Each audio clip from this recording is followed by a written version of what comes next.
You know how sometimes when you think of languages, specifically like German, I think is one of those that gets this rep. You always think like, man, German is an aggressive sounding language. It sounds angry. Does it though? Well, I got a video from a creator that I respect, Ollie Richards, and he addresses this. Now, I'm not going to watch the whole video, but I do want to watch it a little bit. Let's check it out. Ja, lass die Hände hoch!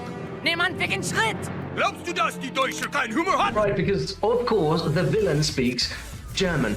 But now listen to this. Hochdeutsch sagt man eine Erdbeere. Wait, is that the same language? One sounds like world domination, the other could be reading a bedtime story. Congratulations, you've been tricked, because some languages do sound harsh to us, but the real question is, are they actually angry, or have we all been completely bamboozled into just hearing them that way? My name is Interesting topic. Ollie Richards, linguist, author of more than 20 best-selling language learning books, and creator of the story learning method, which is a unique way to learn languages faster through the power of story. And I'm going to show you why some languages sound angry even when they're not, why your brain hears them that way, and how that might be silently sabotaging your language learning. Because if you've ever avoided a language because it sounded too harsh to you, well, you've been tricked. And once you understand how that trick works, you can flip it and turn those angry languages into a real advantage. And there's some brain science behind this as well. I will also... Man, I love how he covers these topics. I really like Ollie, by the way. I didn't know he published 20 books. Goodness gracious, Ollie. Which language was voted both the angriest and most beautiful in the world? That's one you're going to want to hear. Close your eyes and picture a movie villain. What language or accent are they speaking? Whoa, that sounds pretty intimidating. But I've got news for you. You see, Hollywood has been playing the same trick on all of us for decades. They didn't just give us bad guys, they gave them a sound. German colonels, Russian spies, Arabic hostage takers, all shorthand for this language is definitely the bad guy. And it's worked. Whenever I think someone... Believe it or not, in a lot, and yeah, I like German too a lot, but believe it or not, a lot of bad guys in American movies have an English accent. It's either that or it's the AI. Have you ever noticed that? Like, yeah. Or the Romans. The Romans always sound Cockney for some reasons. Hold the line, come on, lads. Someone might try to beat me up or mug me. I fake a Russian accent. Yo, man, you know what neighborhood you're in? You think this bad neighborhood? German always seems like it's growling, but this is lazy storytelling, really. And I've got to say, it's kind of messed with our perception because over time, our brains made a shortcut. Scary scene equals scary sounds equals scary language. Oh, how do you learn to be that mean and nasty? I'm an actor. Ooh, do you remember this scene when he's... By the way, this scene in Inglourious Basterds, when he speaks Italian, right? And then the American guy goes like, buongiorno, arrivederci, you know, that kind of stuff. And then he speaks like super fluent. It's actually extremely difficult for me to understand a word. Like I really have to focus because I think what the actor did, I don't know if he speaks Italian actually. And so it was just, he said it so fast just to make it like, it makes it for a better scene. I'll give him that. But as a native, I struggle to understand. It was too fast, there was no breathing, and any language has a natural breathing moment and pauses. So like you don't really speak continuously without ever stopping a second because it makes you sound like a robot. And then he had a foreign accent, so all of that together, it was really difficult to understand him. But yeah, he's great. I just do what he gives me. Yeah. Turns out our brains are easier to fool than we think, as you are going to see. All right, let's turn the mic around. What if your language sounded terrifying to someone else? Because lovely, familiar English, well, it's not exactly all sunshine and roses. This is what your language sounds like to other people. Oh, hello, who visited the state of levers for skates then, you dozing crunky wickle botter. Oh yeah, that was good. There are several short videos like that like, they say nothing, it's gibberish, but they make it sound like the language. And that's how English sounded to me when I still didn't speak it as a teenager. That's exactly, of course there was a typical, again, like London accent, so it's like an American wouldn't sound to me like that, but it would sound like nothing but with a specific sound to it. That's actually pretty good. He did a really good job with that. That Trajan. No crustacean is trap. I mean, why This- the this- Crunky this- wickle this- butter. That for me, you agreed that, Trajan. No, crustacean is trap. I mean, why the crest soldier for the Magdalene nation is further grad to my Chosic. Chelsea for the Magalon. Magalon my shit.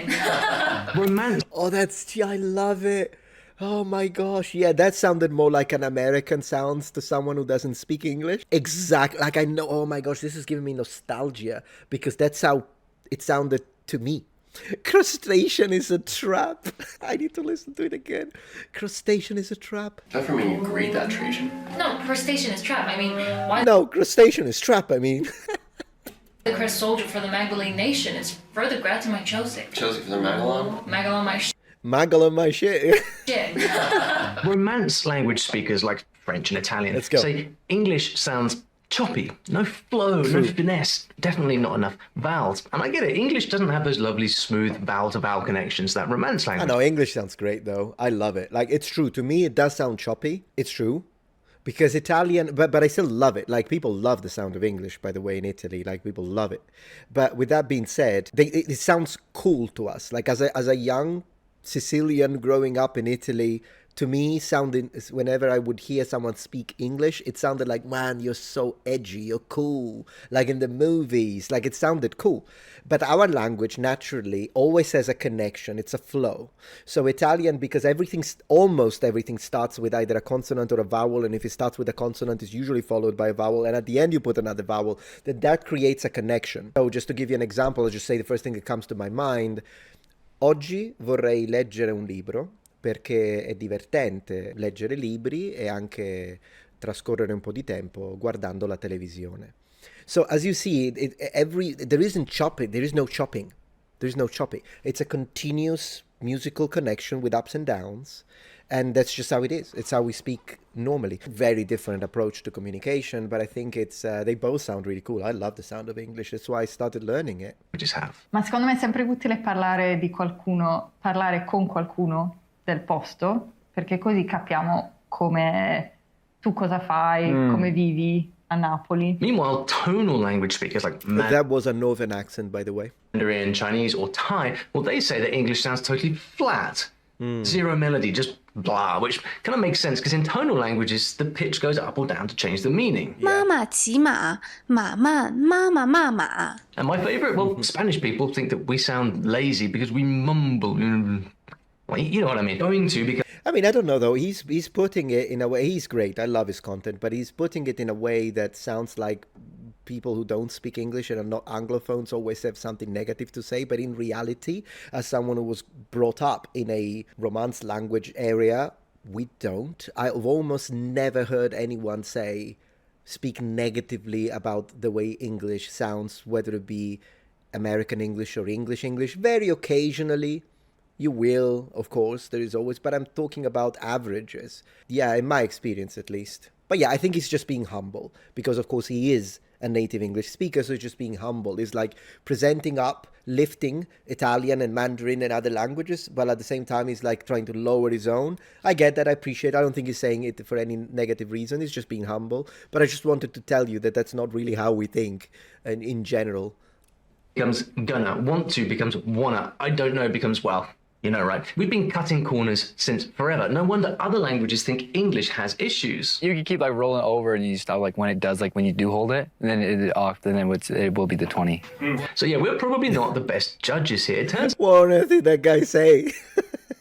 out that what sounds rough or sweet or weird to anyone has nothing to do with the language itself and everything to do with what your brain is used to. By the way, if you're into this stuff, accent, sounds, how we actually hear language. Okay, so that's the sponsor segment. Get that money, my friend. You thought we're angry. All right, let's have some fun. It's time for our Angry Language Parade, where I show you the sounds that make these languages seem harsh. But are they really harsh? Well, you decide.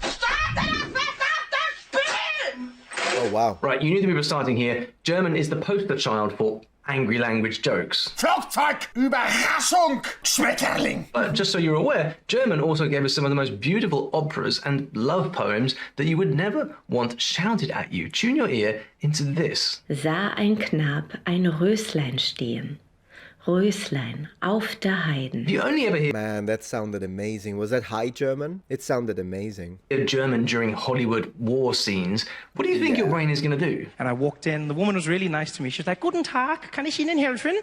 And I looked at her and I thought, confidence, Trevor, confidence. I said, "Guten Tag! Ich will ein klein Brotchen haben, bitte schön." You should try watching real German movies because that will balance the scales. Of course. Борис, ты уже был в новой кондитерской? В новой кондитерской? Бывал. Yeah, Russian has these distinctive kind of sounds, deep, Very Slavic, yeah. dark and intense.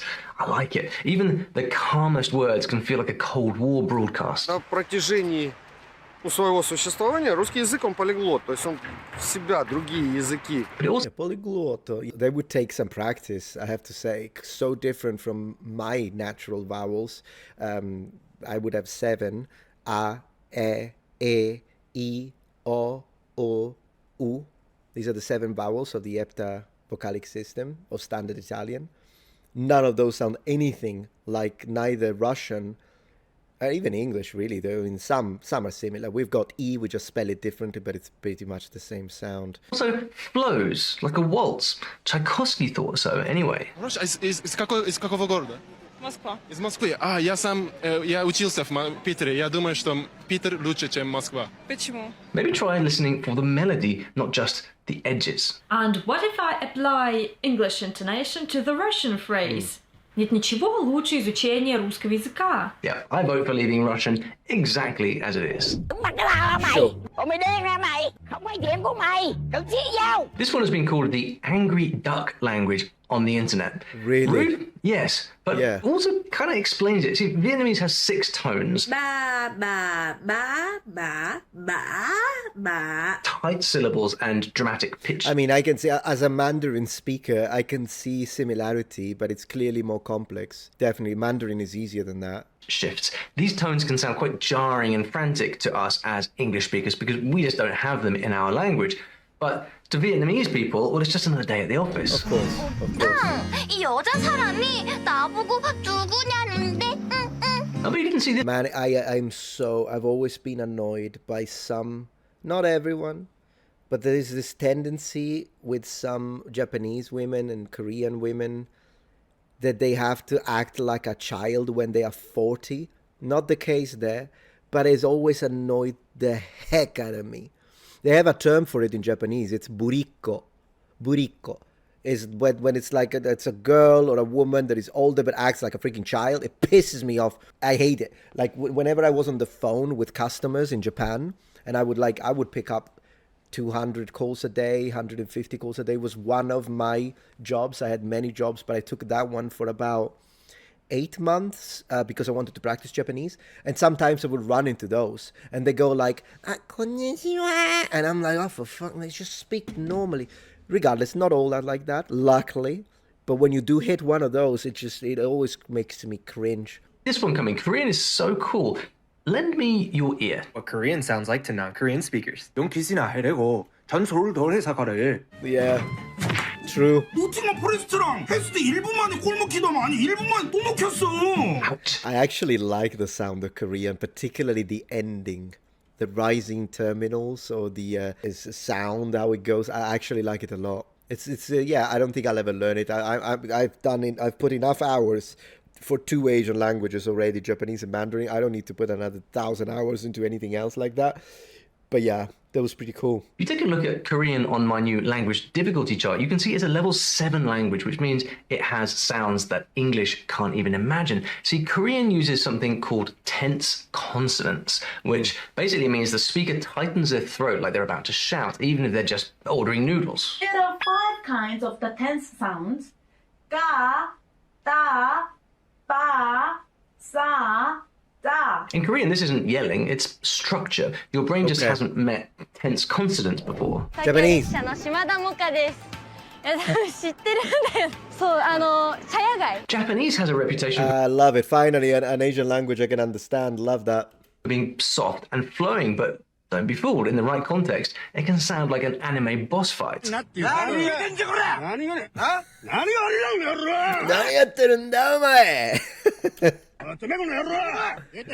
Kono he called him. Oh, that's funny. Yeah, and also in a military context, not just the arguments, but in a military context or in the martial context, I think Japanese sounds really strong. Yeah, no, Japanese can sound a bit of everything, doesn't it? Totally, yeah. See, with Japanese, context is everything. Here's something fascinating. Japanese uses a thing called pitch accent, where raising your voice slightly can actually change the meaning of a word. So, rising your voice? I'm gonna get technical here, Ollie. Is a pitch a raising of your voice? No, not necessarily. It can happen, but usually you are raising the note.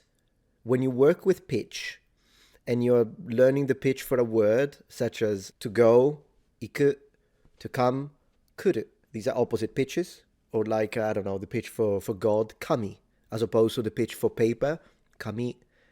The difference is the note. It's literally the note. If I had a keyboard in front of me, I could show you which notes I'm pushing. And it doesn't matter exactly what you hit, but it matters whether one is higher or lower than the previous one. And that's how the pitch accent functions. There is sometimes a rise in volume, I'll give him that, when you have words such as hana, and then you add a particle, hanaga.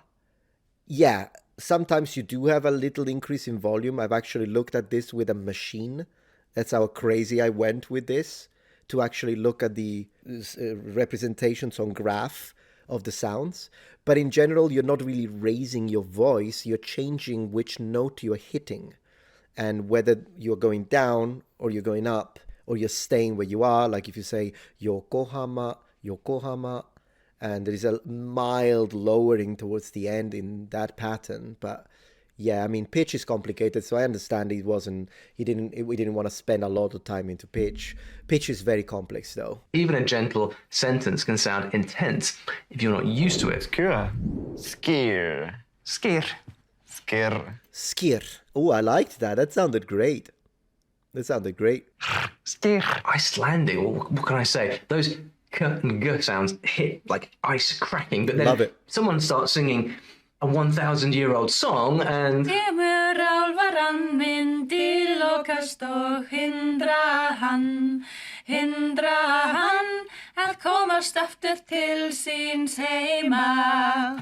that was amazing. Wow, that was great. Was it Old Norse? I was already imagining the boat and the axis. Ooh, that was absolutely beautiful. Exactly, Melanie, I agree. Nordic folk music. Gorgeous. it is the language of the Vikings. You just got to listen for the flow rather than the individual sounds, and the entire feeling will change. Oh yeah, that's the one that has the clicking sound. It sounds almost alien. Overspeeding. Xhosa is famous for its loud clicks. They can really get intense. Fascinating, actually. When I found out about this was way before university and all the linguistic studies. It's because I met someone who spoke it natively when I was living in the UK. And so I remember that his name started with that sound. It's very unique, yeah. And so whenever we would ask him, what's your name? He would say it with the sound, and we were like, what? And so, we all tried to do it, but I guess we didn't do it right. Sometimes, and let's be honest, English has nothing like him. So when we first hear the language in real life, our brain goes, wait, is that even speech? Am I in trouble? But listen again. Okay, those... Holy moly, I never heard it in an area with echo. Wow, that was loud. Clicks still seem to own the room, but they're actually part of a very cool rhythm, like musical punctuation. And when you stop flinching at the sound of a language, you start catching words without trying too hard, and your brain goes, okay, I get it now. So why do I keep going on about your brain? Because we're going to see what science says about it. But first... Fantastic. So as I say, I don't react to the whole thing because I want people to go and watch him and give him the like and leave a comment. But I have to say, I really wanted to see all the languages that he showed, and up to this point, as usual, Ollie delivers. Ollie. And he did a really good job. It was great. So if you're interested in the science part of it, then absolutely, keep watching, watch it another time, write it down, because this was very good. We'll give him a like. That was great.